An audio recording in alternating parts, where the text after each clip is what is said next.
and them why talk to them. Brother, my journey, God alone I walk with me. Okay. I want them by them promoting, we fed up by the gun thing, and I know what them want. Not ready like ready for no shelling. Swanny say, watch your friend in because me fed up by them friend killer. Why can't we just live like brother? Let love one another, make the old days better. So we know when I'm a young leader, make them buy come out of peer pressure. Why everybody wanna be a sasa? I know no watches, them who I press. When a big chain and white vest, them put mama in stress. When the maniac march out and leave one life. When Swanny Gelano, Lumpy Boss Movado, telling maniac, Rion and KG. Listen what me tell you, we need more love in the ghetto. Sing some positive tune and set them ghetto youths. Living in a gunman town, we don't need no gunman sound. Living in a gunman town, we don't need no gunman sound. So what's your friends we are linking with? They will lead you to your casket. All out, say me talk to them, buy them, tell them listen positive music. Tell them gunman. Good morning, Trinidad and Tobago, and welcome back to PSA TV. I'm Avellon Williams. With me this morning is Mr. Jaron Nurse. Good morning, Jaron. How are you? Good morning. I'm alright, and thanks for having me. Thank you for coming here this morning with us. Jaron, for those that do not know who you are, could you just brief us on who's Jaron Nurse? A young man who Jesus changed his life and he made me somebody today, you know. I came from a very tough past, a broken home, what people would call, you know. Dad was on drugs, mom mentally ill, suffered postpartum syndrome, and because of that I had to be adopted from a very tender age, still adopted. And life wasn't always easy, but I thank God that he took my misery and made it my ministry. That is so good. And how was your parents today, Jaron? They are good. They're good. I met my dad a few weeks ago. He's cool, but he's not so happy that a lot of people hearing this story. But I think he understands because it's the truth. My mom, she's good. She's closer down to my side now. Okay. And my biological parents, well, I stay with them. So do you have a close relationship with your parents? Yes. You do? Yes. How did you get saved and why did you decide to serve Jesus? Well, to me, that was no option. When I understand life and I understand what Jesus did for me, that was no option. Life directed me and channeled me that way, so it wasn't an option. It wasn't an option for you. Were you always interested in music?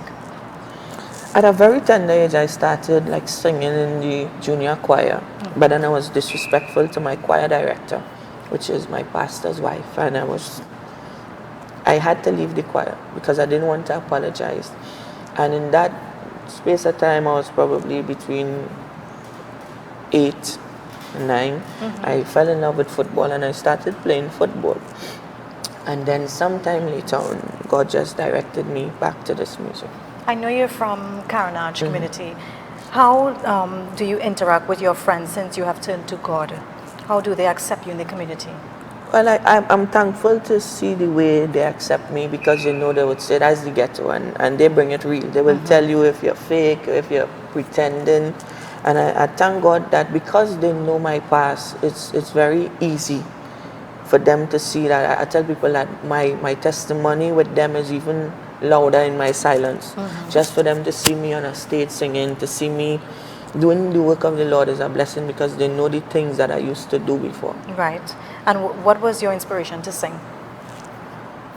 My inspiration to sing, I tell people, was life. Life is what channeled me this way. I sing honest songs. Now, Fed Up is a song that everybody know me for now, but I sing gospel music before. Right. And I always put reality in my music. I sing about things that people would want to stay away from. Like I would talk about the time I was involved in fornication or pornography. I would make mention of those stuff. And I think because of that, people can always relate. And that's what people get connected to. Do you see this as a full-time career for you? Well, because that could get a little tricky because it's ministry. I don't see it as a career or as a job. But as the Bible says, your gift will make room for you. So I thank God that I continually see it to make room for me and to make way for me, that I get paid for doing, but it's not like I do it to get paid. Right. The reason why I sing is to touch lives, to inspire people, to let people know that, hey, Jesus can turn your mess around. So it's not like a career, but I thank God that What is it? How can artists like yourself be supported by the local government and businesses? how can they be supported? Yeah, by the local government and businesses. That's a very easy question, but they make it seem as though it's a hard thing to do. Right. You know, they could put programs in place for the younger, upcoming Right. artists. They could.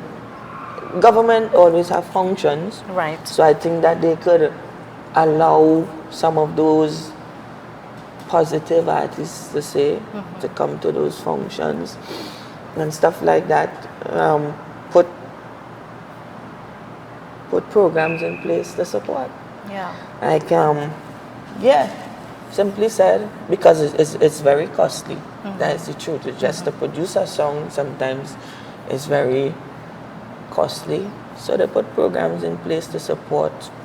Have you been taking part in any government concerts and stuff like that? School grads? I know grads are coming up. Yeah, up till last night I was in a school graduation prom, and I'm thankful for that. As I leave here, I'll be involved in two other, a preschool and a secondary school graduation prom.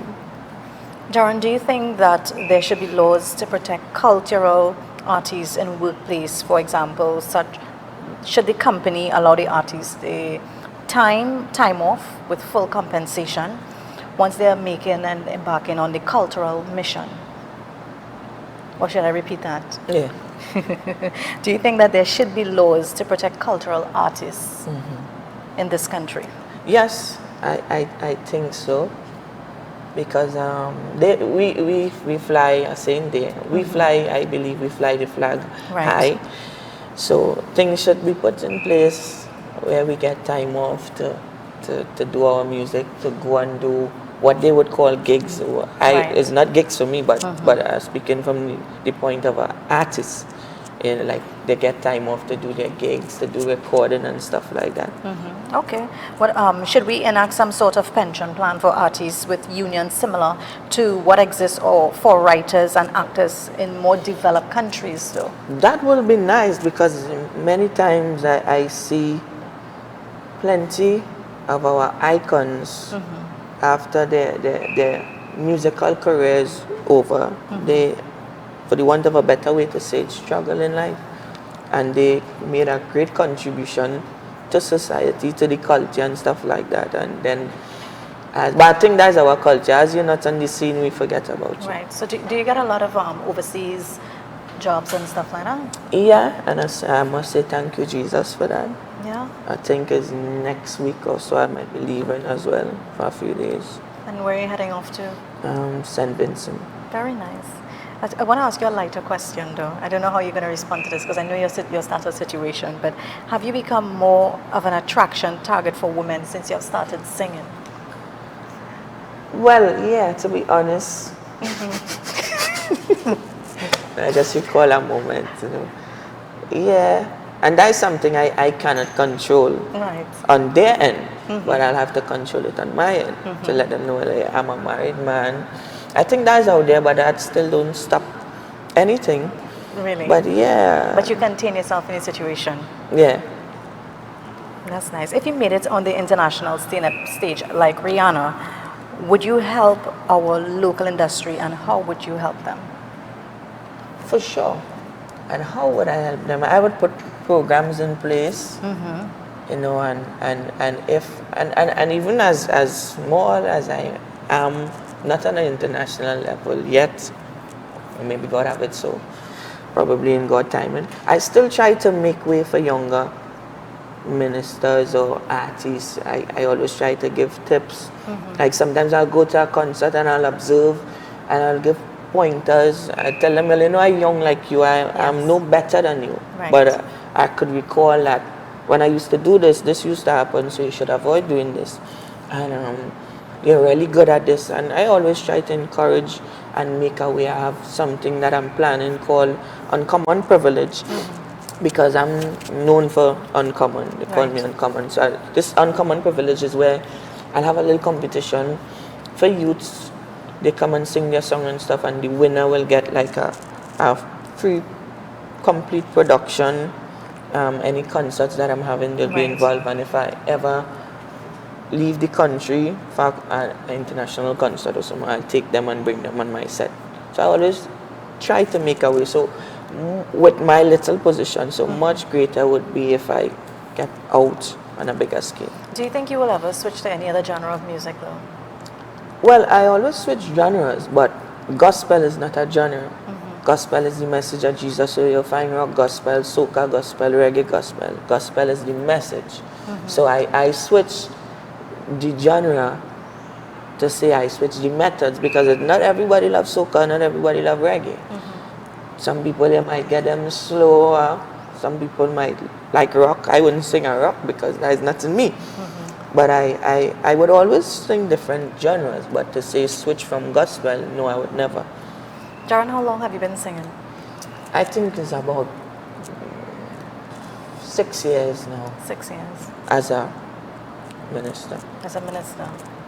I think a lot of people gravitate to your music a lot. I think it's your voice. Because when I heard your voice, I was like, who is this individual? Bless God for that. Yeah, I must All compliment credits you to there Jesus. on your voice. Yeah. And I want to ask you, who is your inspiration? Well, my inspiration, my biggest inspiration is life. Because I tell people, my testimony will always be louder than my music. Right. Because you could turn down my music, you could turn it off if you don't like it, but you cannot take off my testimony, you cannot lower down. I'm the only one can spoil my testimony. So my one of my biggest inspiration is life. My pastor. Plenty times I sit and listen to a sermon, Pastor Michael Douglas Bradford, and ideas will hit me in my mind. Some of the local gospel ministers like Positive, Blessed Messenger, J. Prince Ryzen, Mark Isaac, many of them, they would inspire me in many different ways.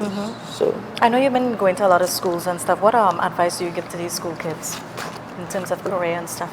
In terms of career, I tell them, as the Bible says, seek first the kingdom of heaven and his righteousness and all these good things. So I tell people, the life lesson is simple. A prosperity message is simple. Just put Jesus first, and he would direct you. Once you're close with Jesus, he will guide you and show you, all right, this is what you were made to do. So I tell people, stay connected to heaven, stay connected to Jesus, so no man on earth could pull your plug. That's so nice. Your closing comment, Jaron. Well, my closing comment would be the same. Stay connected to Jesus, so no man on earth can pull your plug. What does it profit a man to gain the whole world and then suffer the loss of his soul? Thank you so much. Thank you so much, Jaron Nurse, for joining us here at PSA TV. So we have come to the end of our program for today. But on that note, we are going to end off with your song. So I want to thank the whole team here at PSA for carrying on this program here this morning at PSA TV. Stay tuned for news up next, and we'll see you guys tomorrow. Thanks so much. Living in a gunman town. We don't need no gunman sound. Living in a gunman town. We don't need no gunman sound. So what's your friends we are linking with? Cause they will lead you to your casket. Allow some talk to them, buy them, tell them listen positive music. Tell them gunman slow them roll. Tell them take it easy. The rise of the murder toll. We're fed up of printing jersey. I love it, make the whole place better. So we know when I'm a gang leader. Make them buy come out of peer pressure. Why everybody wanna be a sasa? I know no answers, them want us. When a big chain and white vest. Them put mama in stress. When the maniac march out and leave one lifeless. Spanish and Sano, don't be boss, no guy.